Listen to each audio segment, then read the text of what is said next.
countries, sport is like the national pastime. That's But in true. the Philippines, some might say that pageantry is the pastime.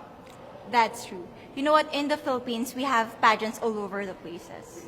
Yes, we have pageants in the barangay, in school, national, local. That's why we really love Miss Universe. It's like it's giving pride and putting the Philippines back on the pedestal. That's why there's an added pressure as a candidate coming from a pageant-loving country. But it's a good pressure. I always look up to our former Miss Universe Philippines. They really did well in the competition.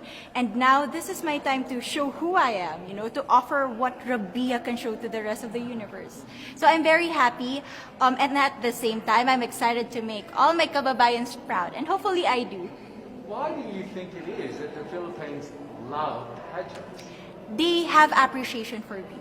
We do love pageant because we used to think that we wanted to be included in the world, I have to be honest, in the Philippines, my skin color used to be not the standard of beauty. I was obsessed whitening my skin because these are the kinds of beauty queen we see on the mainstream. But things were different now. That's why I'm very proud to be a morena. In the Philippines, we call it morena. It's brown skin girl. And to be able to represent, my color, my identity as a true Filipina. Tell me about your journey to being crowned Miss Philippines. In a world that, in a country I should say, that loves pageants. That must have been a very intense process. Tell me about, your journey to being Miss Philippines. Well, my journey was crazy. You know what? I started to be a dark horse. Nobody noticed me. Nobody knows I was in the competition up until the preliminary and the coronation night. And when I won, I received different comments. Of course, there were people who didn't expect me to do well, who think that I cheated. That's why I need to redeem myself in Miss Universe. I really need to do well in this competition. And the thing is, I love pressure. I love criticism. I get better every day with that. You tell me I cannot do that, I turn to you and I'm going to say that, no, I can do it for myself. So how does it feel then to be on the global stage? How do you feel to be here in this moment, right now? It's crazy, but I'm overwhelmed with the support, not just from the Filipino community, but also from Thailand, Latin countries who do appreciate me as a candidate, as a person. It motivates me that I am beautiful, I can offer so much in this world, and when somebody believes in you, it gives you that extra energy to really do well and perform well.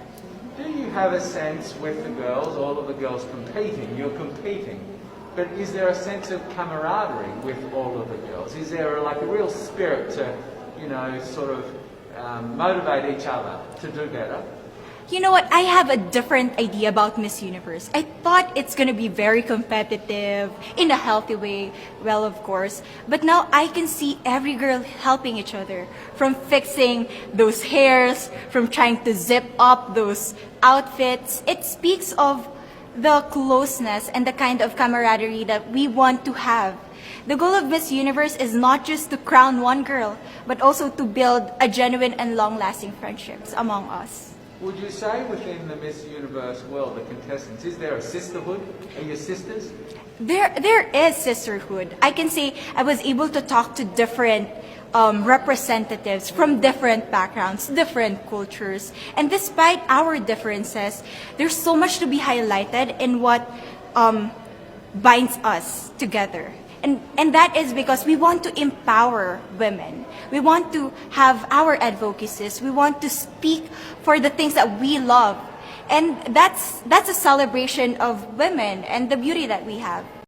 So coming out of this week, obviously you would love to be crowned Miss Universe. Of course. And that would be wonderful, of course, for any of you. But what else will you take out of this week? What do you think you'll feel at the end of this week, regardless of the result? How will you be a different person? It's the growth and the development that I was able to have during preparing for this journey. I will be honest, there was a moment that I lost my identity. because I was put under pressure. I was in that position in which I feel like I'm not good enough. I'm not a good representative of my country, but I was able to bounce back stronger.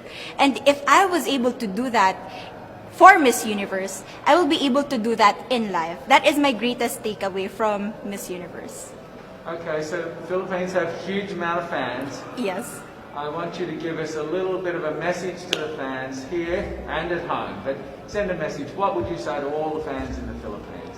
To all my fans from the Philippines and from all over the world, maraming salamat po. Thank you so much for loving me and for believing in me. It means a lot to somebody who is so naive in this industry, who has no idea how to become a beauty queen on the first day of my journey. But because of your love and support, I was able to be the woman that I am today. And regardless of the result, I may or I may not win the crown, but one thing is for sure, I'm gonna make you all proud.